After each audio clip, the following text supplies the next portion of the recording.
드리옵나이다. 아멘. 예, 하나님의 말씀 출애굽기 12장 1절에서 14절 말씀입니다.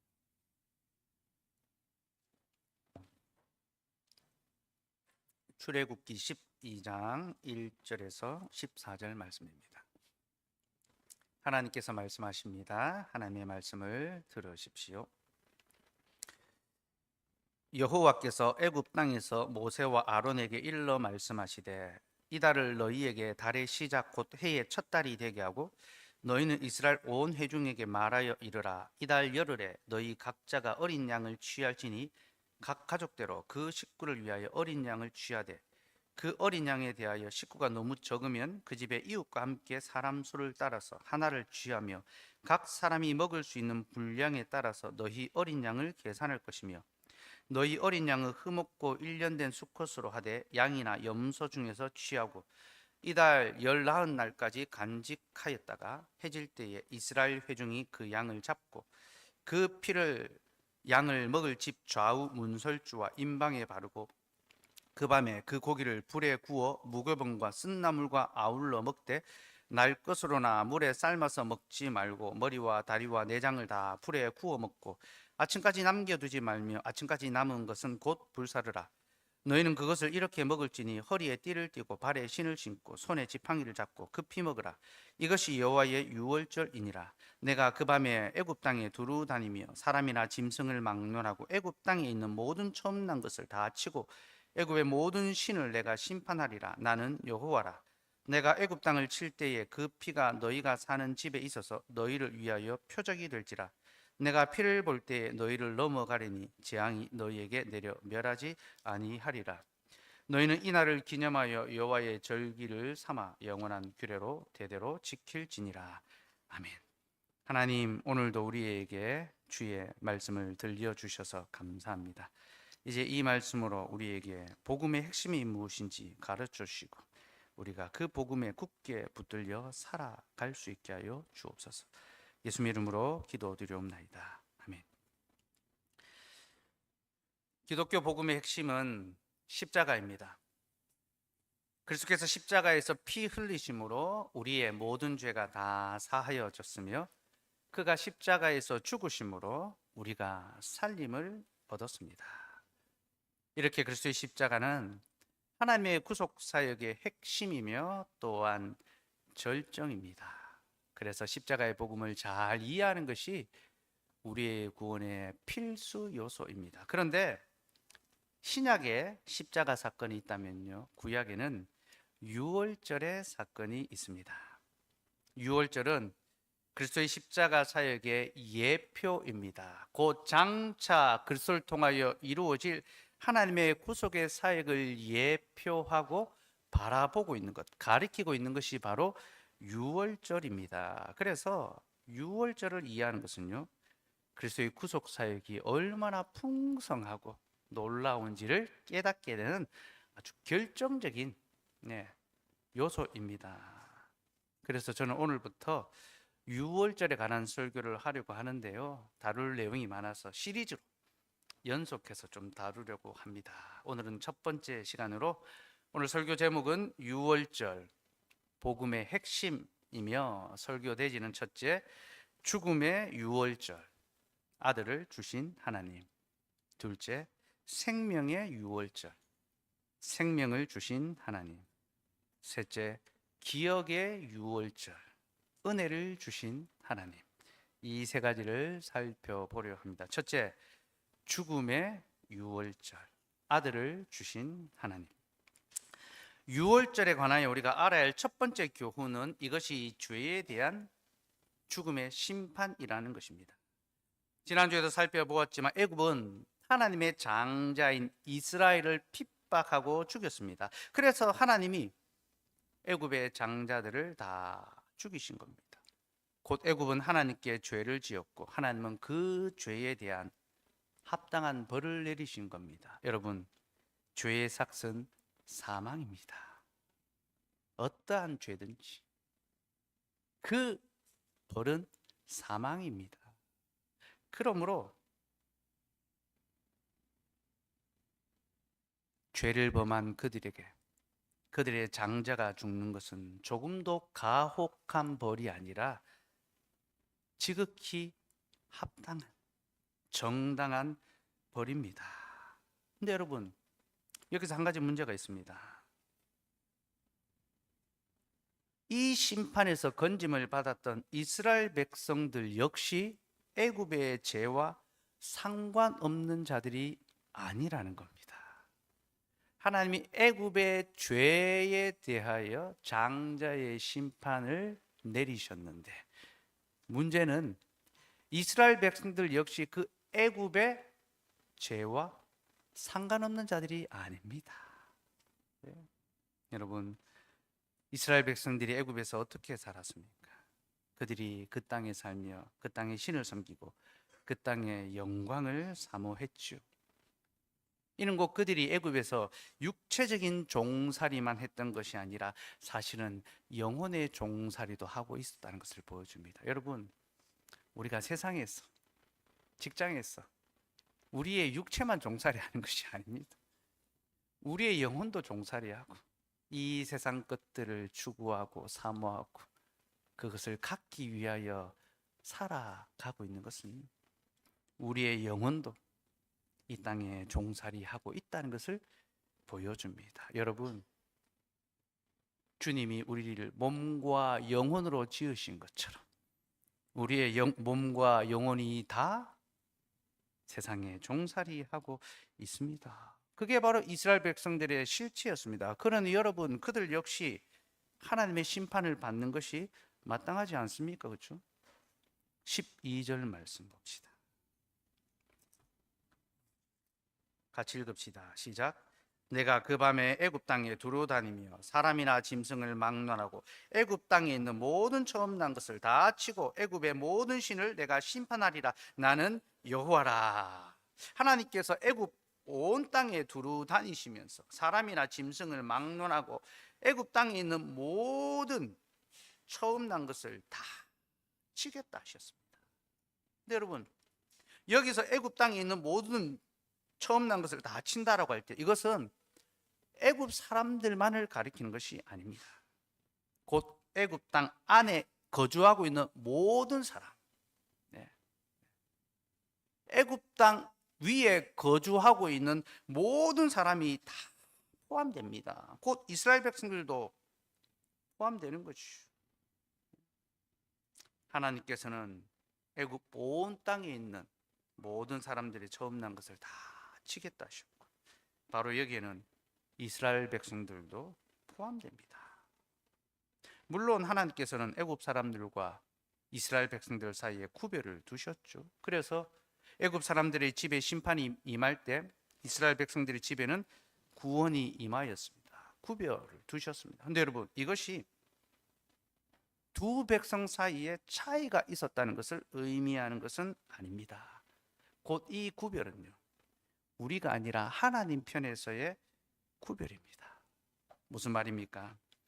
이스라엘 백성 역시 애굽 사람들과 똑같은 죄인이었지만 하나님께서 특별히 그들을 구별해 주셨다라는 것을 의미합니다. 로마서 3장 22절 23절 말씀 같이 읽읍시다. 시작. 차별이 없느니라 모든 사람이 죄를 범하였음에 하나님의 영광에 이르지 못하더니. 여러분, 하나님의 은혜에도 차별이 없지만 하나님의 심판에도 차별이 없다는 것을 아셔야 합니다. 모든 사람이 죄를 범하였고 하나님의 영광에 이르지 못했고, 여기에 있어서 모든 사람은 차이가 없습니다. 여러분, 우리와 세상 사람들 사이에 무슨 차이가 있습니까? 무엇이 다릅니까? 우리도 그들과 똑같은 죄인들입니다. 날마다 죄를 먹고 마시고 행하며 즐기며 살아가는 그 죄인들이 바로 우리들입니다. 우리와 세상의 차이는 단 하나도 없습니다. 그런데 그런 우리를 하나님께서 구별해 주셨습니다. 그래서 여러분, 차이는 우리가 아니라 하나님께 있습니다. 하나님께서 우리에게 은혜를 베푸셨으며 하나님께서 우리에게 자신의 주권을 따라 사망의 심판에서 우리를 건져 주셨습니다. 여러분, 이것이 바로 은혜입니다. 말씀이 가리키는 은혜는 우리의 다름으로 말미암아 주어진 것이 아니라 우리의 같음에도 불구하고 하나님의 다름으로 말미암아 하나님의 구별하심으로 말미암아 우리에게 심판이 아니라 구원이 임하게 된 것, 우리에게 사망이 아니라 생명이 주어진 것, 이것이 바로 하나님의 은혜며 이 은혜는 값없이 거저 주어집니다. 우리는 이 은혜를 살 능력과 자격이 없기 때문에 우리 하나님께서 값없이 거저 이 은혜를 우리에게 주시는 겁니다. 그런데 여러분, 이 은혜가 우리에게 값없이 주어졌다고 해서 이것이 아무런 대가 없이 주어진 것은 아님을 기억하시기 바랍니다. 여러분, 구원의 은혜는 우리에게 값없이 주어졌지만 하나님은 우리의 구원을 이루시기 위하여 합당한 대가, 곧 지극히 큰 대가를 치르셨습니다. 13절 말씀 같이 읽읍시다. 시작. 내가 애굽 땅을 칠 때에 그 피가 너희가 사는 집에 있어서 너희를 위하여 표적이 될지라. 내가 피를 볼 때에 너희를 넘어가리니 재앙이 너희에게 내려 멸하지 아니하리라. 애굽 온 땅에 하나님의 심판이 있을 때 이스라엘 백성들의 집에는 심판이 임하지 않은 이유가 무엇입니까? 곧 그들의 집에는 피가 발라져 있었기 때문이죠. 하나님이 그 피를 볼 때에 그 집을 넘어가셨습니다. 6월 패스오버 지나가셨습니다. 사망의 심판이 지나가도록 은혜를 베푸셨습니다. 어린 양의 피가 우리를 사망에서 생명으로 옮긴 것입니다. 6절에서 7절 말씀 한번 봅시다. 6절에서 7절 같이 읽읍시다. 시작. 이달 연 나흔 날까지 간직하였다가 해질 때에 이스라엘 회중이 그 양을 잡고 그 피를 양을 먹을 집 좌우 문설주와 임방에 바르고, 하나님께서는 이스라엘 백성들에게 어린 양을 잡아서 그 피를 집 좌우 문설주와 임방, 문설주 기둥입니다. 그렇죠? 임방 위에 있습니다. 그 집에 문설주와 임방에 바르라고 하셨습니다. 그리고 그 피를 볼 때 심판의 칼이 그 집을 넘어가게 하셨습니다. 그렇게 어린 양의 피가 발려져 있는 집에는 하나님의 심판의 칼이 넘어갔습니다. 그럼 여러분, 왜 어린 양의 피가 발려져 있는 집에는 심판의 칼이 넘어갑니까? 이게 무슨 부적 같은 겁니까? 여러분, 이런 것을 부적처럼 생각하면 안 됩니다.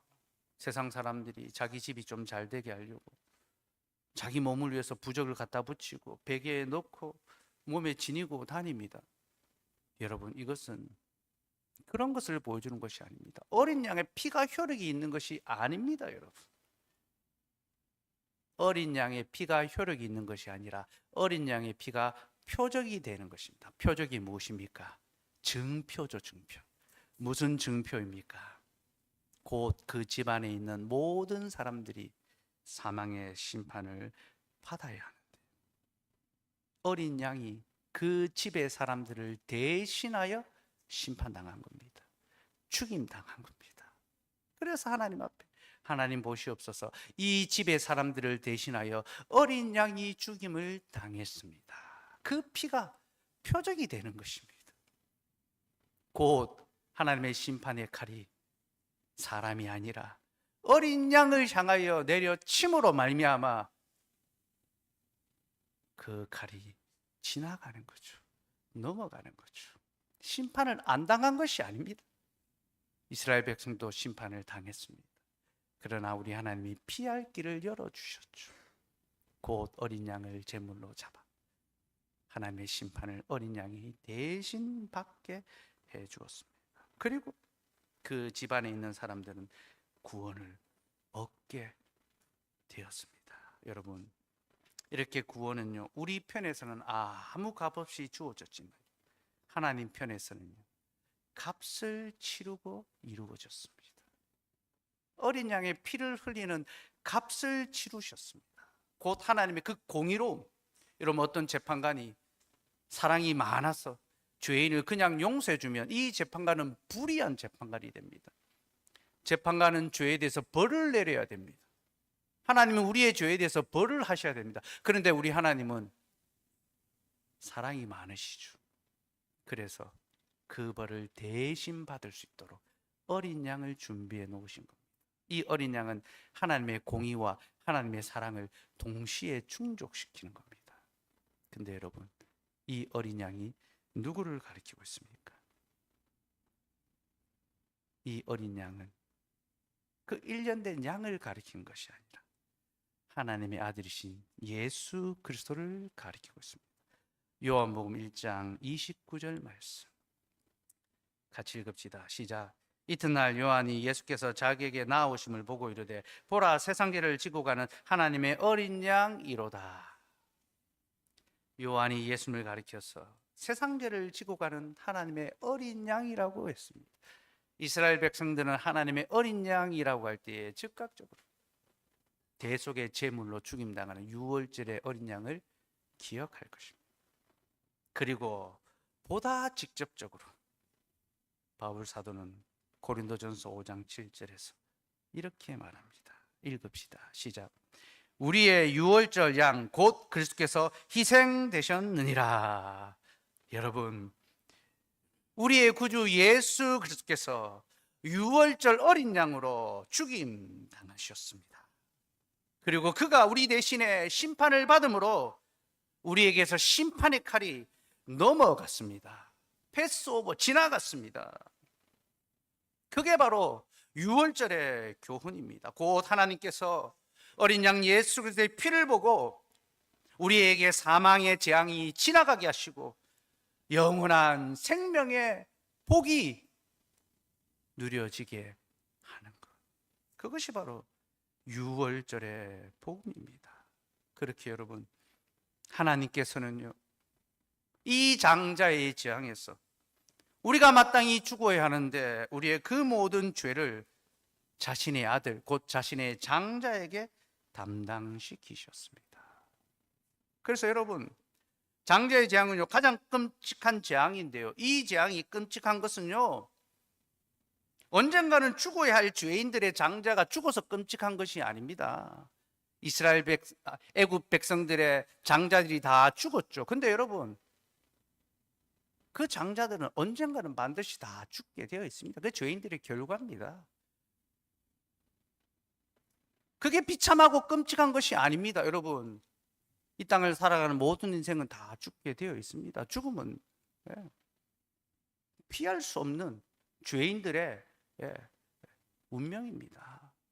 죄인들이 반드시 가야 할 길이죠. 그래서 애굽의 장자들이 다 죽어서 끔찍한 것이 아닙니다.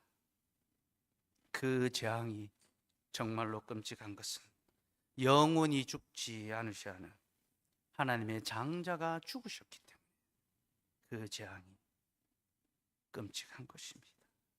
사랑하는 여러분, 우리 하나님께서는 언젠가는 반드시 죽어야 하는 죄인들을 대신하여 영원하신 자신의 장자를 죽이셨습니다. 이것이 바로 장자의 재앙의 핵심입니다. 그러니 여러분, 이 장자의 재앙 안에 담긴 복음의 위로와 약속을 붙듭시다. 죄와 사망의 비참함 가운데 죽어가던 나 같은 죄인 하나를 위하여 영원히 죽지 않으시는 하나님의 아들께서 죽임을 당하셨습니다. 내가 그 피를 믿을 때, 내가 그 피를 고백할 때 하나님의 심판의 칼이 그 피를 보고 곧 예수 그리스도의 피가 그 마음에 있는 자에게 하나님의 심판의 칼이 넘어가게 되는 것. 이것이 우리를 향한 하나님의 구원의 은혜입니다. 여러분, 이 복된 구원의 약속을 붙잡고 흔들리지 말고 견고하게 믿음 가운데 서가는 저와 여러분 되기를 소망합니다. 둘째, 생명의 유월절. 생명을 주신 하나님. 본문 1절 2절 말씀 같이 읽겠습니다. 시작. 여호와께서 애굽 땅에서 모세와 아론에게 일러 말씀하시되 이 달을 너희에게 달의 시작 곧 해의 첫 달이 되게 하고. 하나님의 유월절을 이스라엘의 새로운 달과 해의 시작이 되게 하셨습니다. 곧 유월절은 이스라엘의 신년이고 새해 첫날입니다. 이런 것 유월절이 이스라엘의 새로운 시작, 출발이라는 것을 보여줍니다. 여러분, 유월절은 이스라엘의 건국절입니다. 건국절, 광복절입니다. 그리고 오순절은요 제헌절이 됩니다. 그리고 저기 나중에 초막절은요 개천절이 됩니다. 제가 그때 되면 또 설명을 드리겠습니다. 유월절은 이스라엘의 건국절이고, 이스라엘은 유월절을 기점으로 새로운 삶을, 하나님의 나라로서의 삶을 시작합니다. 곧 그들은 죽음에서 생명으로 옮겨졌으며 종에서 아들로 그 신분이 변화되었습니다. 여러분, 이것은요 우리에게 있어서 구원이 의미하는 바가 무엇인지를 가르쳐 줍니다. 여러분, 구원이 무엇입니까? 그저 내가 죄사함 받고 구원받는 것, 하나님의 자녀가 되는 것, 그게 우리의 구원의 어떤 전체가 아닙니다. 구원은요 우리의 삶의 완전한 새로운 시작입니다. 여러분, 우리의 삶의 새로운 시작은요 구원으로부터 시작하고, 곧 하나님 안에 있을 때 우리는 비로소 새로운 인생을 시작하게 됩니다. 여러분, 유월절을 이스라엘의 새해 첫날로 삼게 하신 것은 하나님만이 우리의 시간의 출발점이요 또한 새로운 인생의 분기점이 되신다는 것을 가르쳐 주시기 위해서입니다. 주님이 우리의 시간의 시작이고 새로운 분기점이 됩니다. 그리고 이것은 우리 한 개인의 시간만이 아니라 이 땅의 모든 시간의 역사 속에서도 그대로 적용이 됩니다.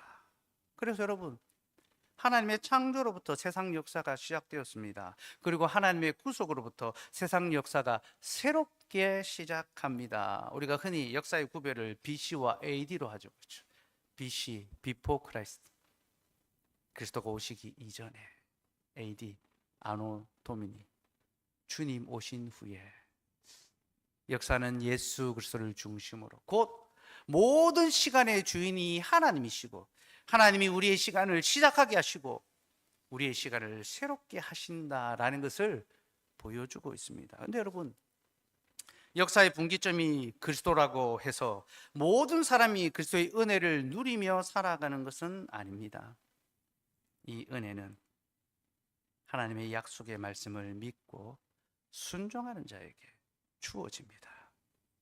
하나님께서 이스라엘 백성들에게 어린 양을 잡아 그 피를 집에 바르라고 하셨을 때에 이 말씀을 믿고 순종한 자들의 집에는 누구에게나 구원의 은혜가 임하였습니다. 곧 애굽 사람이든 이스라엘 사람이든 다른 허다한 잡족이든 누구든지 주의 말씀을 믿고 순종했다면 그에게는 구원의 은혜가 있었을 것입니다. 그래서 하나님께서는 유월절에 관한 규례를 주시고 그 규례를 지키라.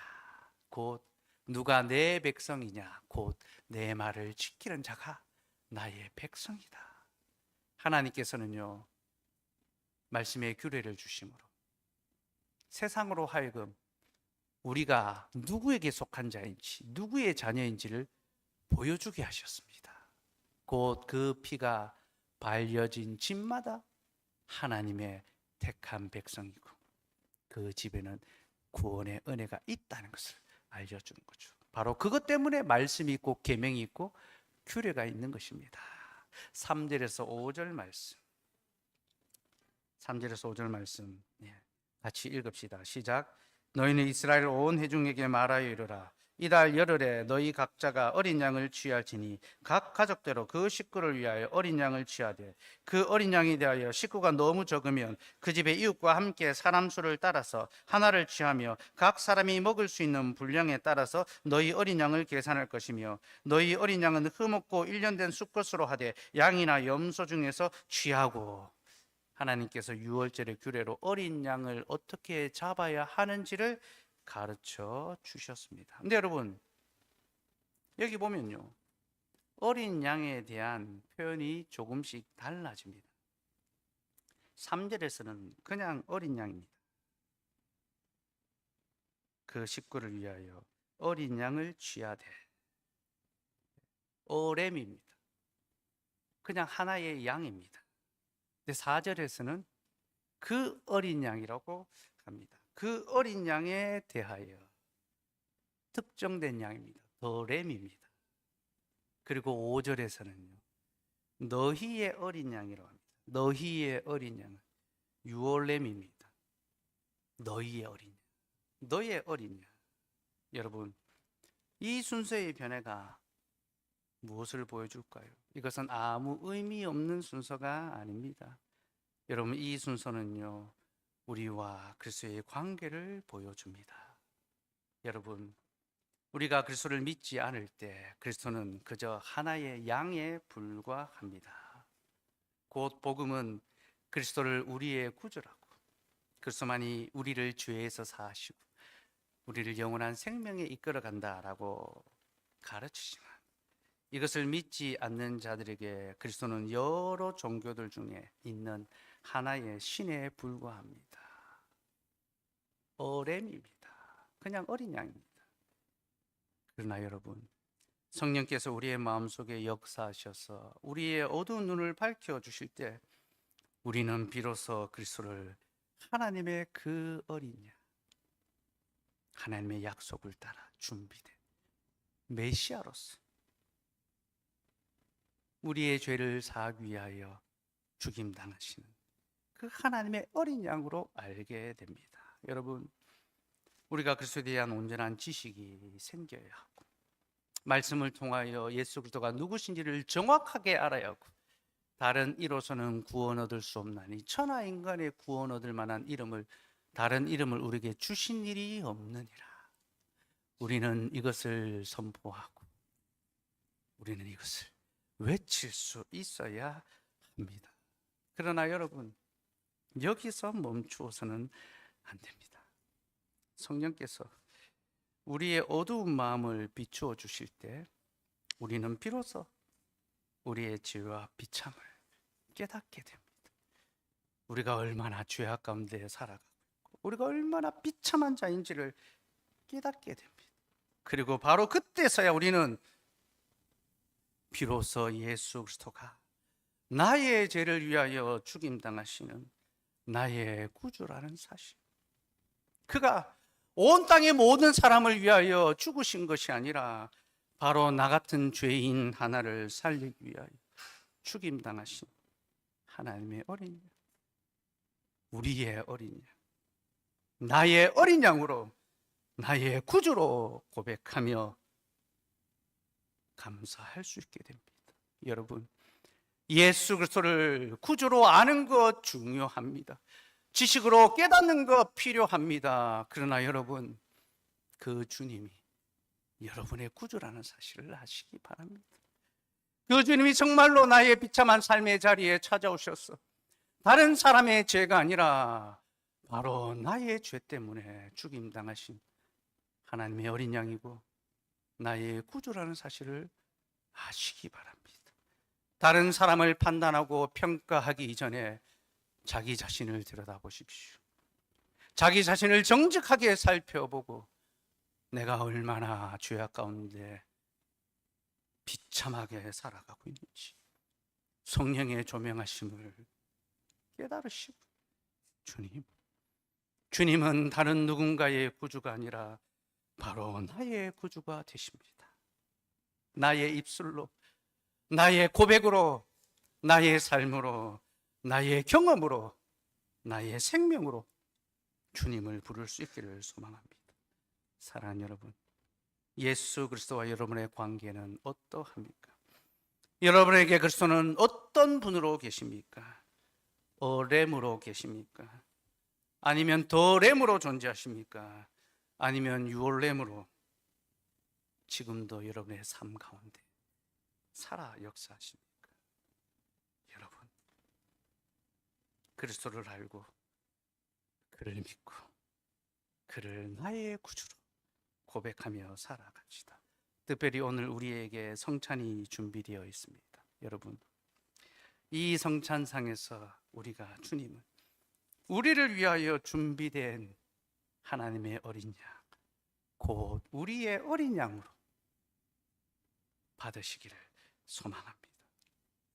주께서 왜 자기의 살을 찢으시고 자기의 피를 다 흘리셨습니까? 그가 하나님의 어린 양인 동시에 그가 바로 우리를 위한 어린 양이셨기 때문에 그가 십자가에서 우리의 죄를 대신하여 자기의 살을 찢으시고 피를 다 흘리셨습니다. 그리고 오늘 이 성찬상에서 우리에게 자신의 살과 피를 나누어 주심으로 받아 먹으라.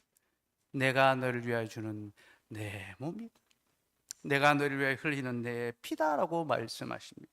그러니 여러분, 정말로 오늘 이 상이 나를 위하여 준비된 것인 줄로 알고 이 상에 나아갈 때 우리의 그 허다한 죄악들을 통분히 여기고 그리스도의 그 피가 우리의 그 모든 죄를 가리워 주심을 믿고 이제 나의 구주, 나의 왕, 나의 하나님을 위하여 살아가기를 소망하며 이 상에 참여하십시오. 그러한 믿음으로 참여하는 자들에게 하나님께서는 새로운 삶을 시작할 수 있게 힘을 더하여 주실 것입니다.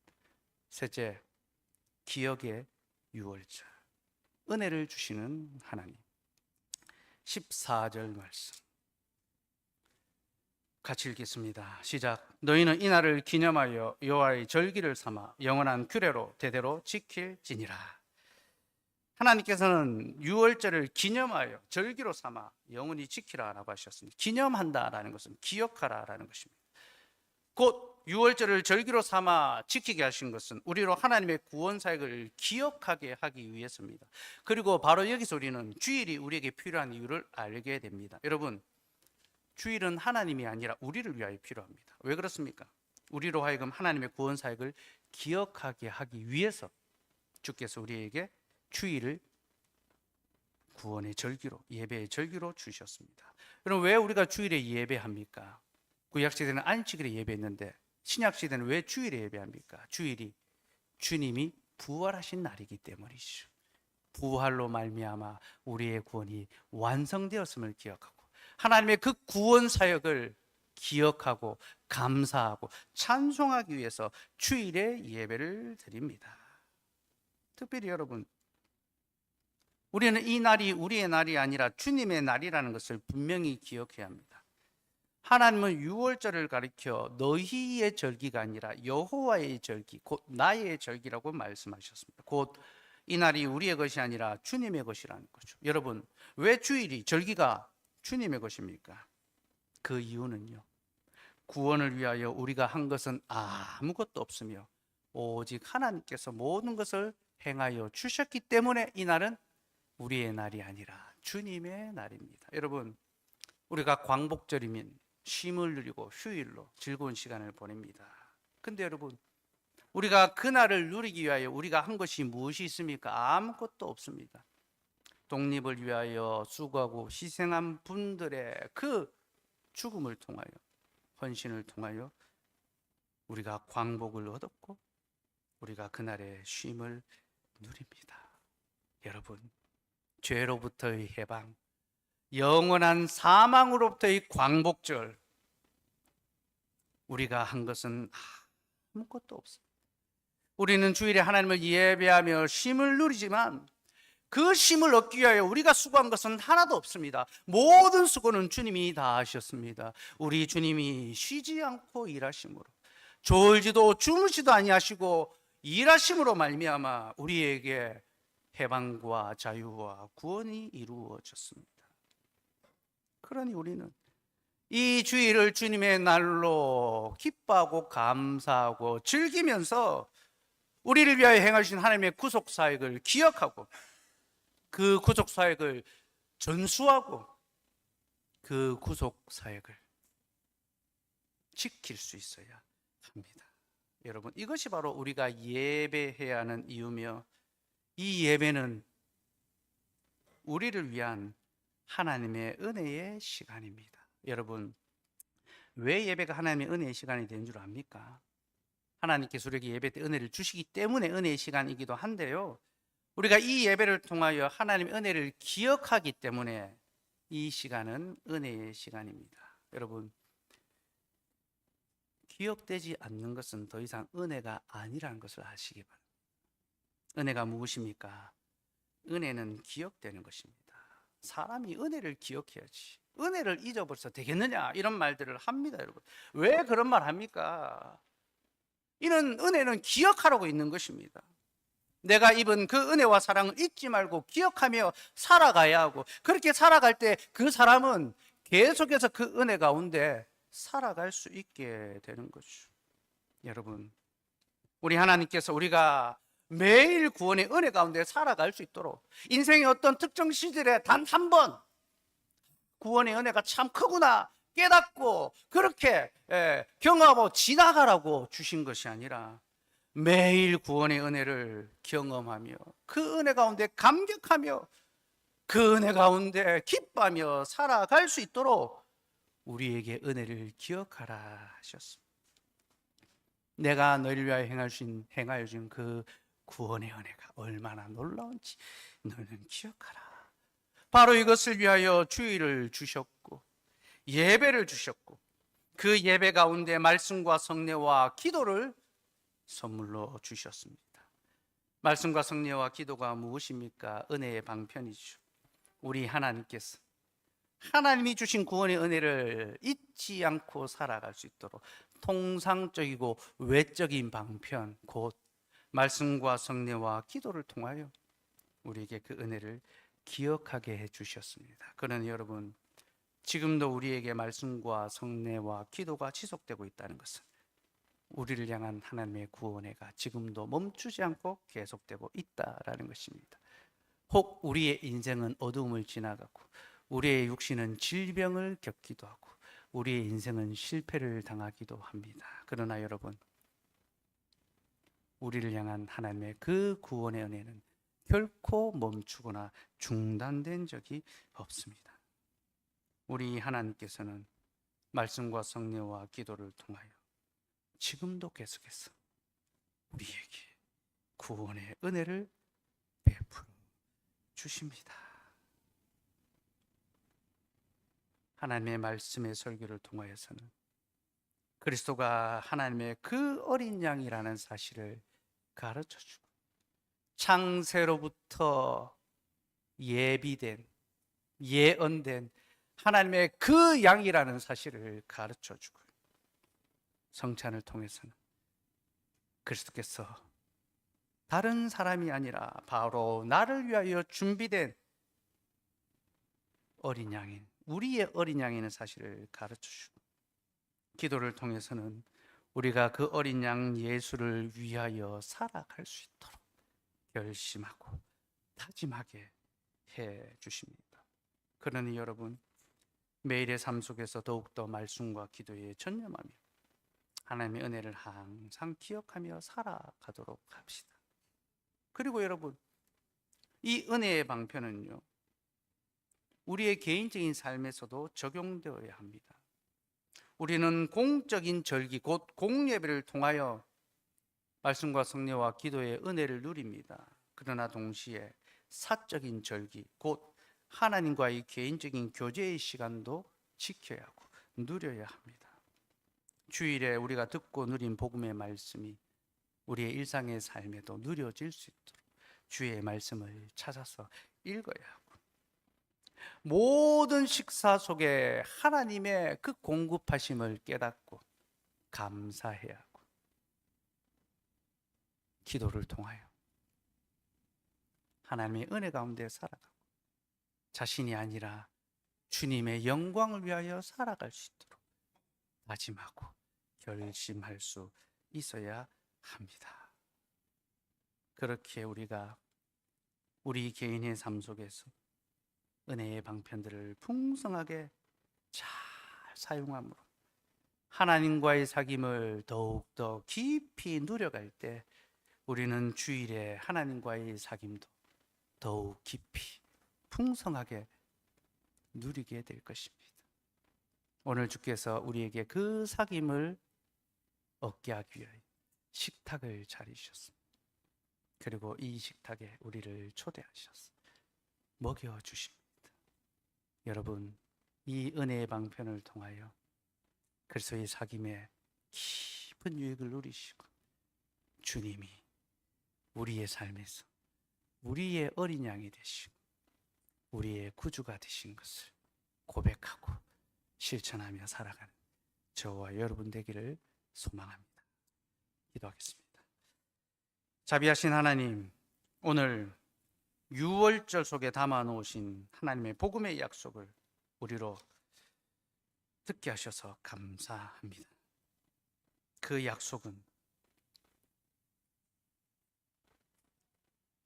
우리를 죽음에서 건지시기 위하여 하나님이 자신의 아들을 죽이신 놀라운, 믿을 수 없는 은혜의 약속이며, 그 약속은 그 주님이 우리의 구주, 곧 나의 죄와 비참을 위하여 죽으시고 나를 그 죄에서 건지시고 나에게 새로운 생명, 새로운 삶이 시작되게 하신 나의 구주라는 사실과 그 약속은 이제 우리가 그 하나님의 구원의 약속을 기억하며 계속해서 하나님의 은혜 가운데 살아갈 수 있도록 우리에게 주일과 예배와 은혜의 방편들을 주셨다는 것입니다. 하나님 말씀하신 그대로 우리의 삶 속에 역사해 주신 것 감사하고, 이제 우리가 그 들은 말씀을 이제 눈으로 보고 또 참여하기를 소망합니다.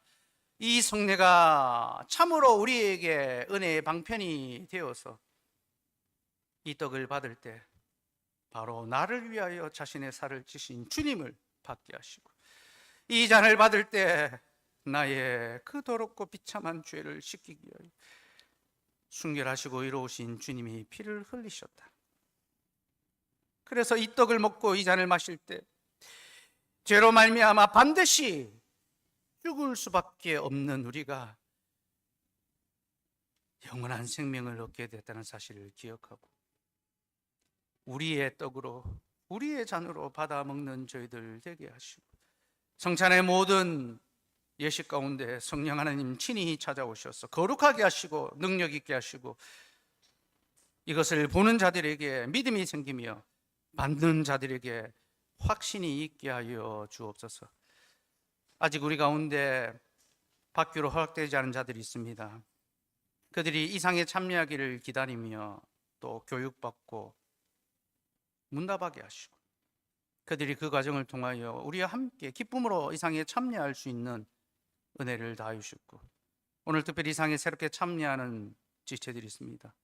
그들이 교회의 돌봄과 교육 가운데 이제 고백하고 그리스도를 자신의 구주로 고백하고 이상에 참여하기를 소망하오니, 주께서는 그들을 기쁨으로 받아주시고 이 식탁에서 그들에게 영원한 생명을 더하시고, 이 식탁에 참여하는 것이 이 교회에 속하여 진정한 성도의 교제를 누릴 수 있는 기쁨이 되게 하여 주옵소서. 감사드리며 예수님의 이름으로 기도드리옵나이다. 아멘.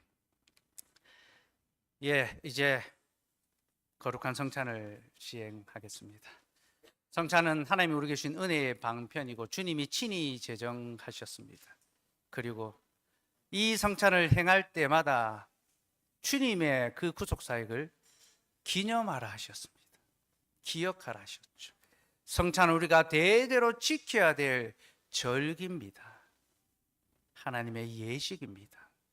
그러니 이 성찬을 시행할 때에 이 약속 안에 담아 놓으신 하나님의 복을 눈으로 보고 귀로 듣고 입으로 먹고 마심으로 정말로 예수 그리스도가 우리의 구주가 되신다는 사실을 확실히 깨닫게 되기를 소망합니다. 그러나 이 성찬은 아무나 참여할 수 없으며 자기를 살핀 후에 참여할 수 있습니다.